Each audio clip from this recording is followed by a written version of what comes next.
Ngayong kabi-kabila ang party at handaan, may paulit-ulit na paalala sa mga umiinom. Sa Iloilo City, isa ang sugatan ng mauwi sa pananaksak ang rambulan ng dalawang grupong nakainom umano. Nakatutok si Kim Salinas ng GMA Regional TV.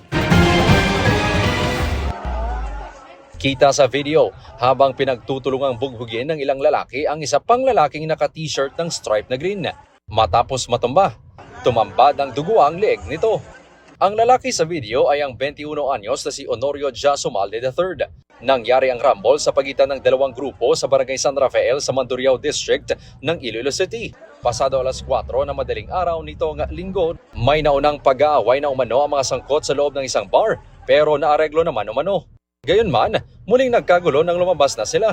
Nasugatan ng biktima sa leeg at kamay at patuloy na inobserbahan sa ospital. Ginihaw nila, gingulgul nila ang liog kabata ako. Nabalikan na miga Naliposa. ang migaya nga hindi sa kaginhawa. Amo to din nagsinggit ang migaya nga ambulansya ta. Malapit lang ang bar sa Police Station 10 at nagkaayos muli ayon sa pulisya at pinauwi na ang grupo ng mga sospek. Ang hindi nila alam, inabangan pa ng mga sospek ang grupo ng biktima. Pareho umanong nakainom ang dalawang grupo.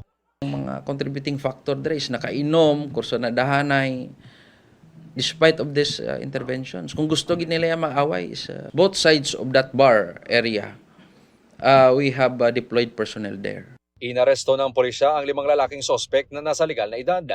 Kabilang sa kanila, ang isa sa dalawang sumaksak sa biktima. Na-recover ang 2 kutsilyong ginamit sa krimen. Patuloy namang hinahanap ang isa pang sumaksak. Handa raw magsampa ng reklamong frustrated homicide at physical injury ang pamilya ng biktima laban sa mga sospek.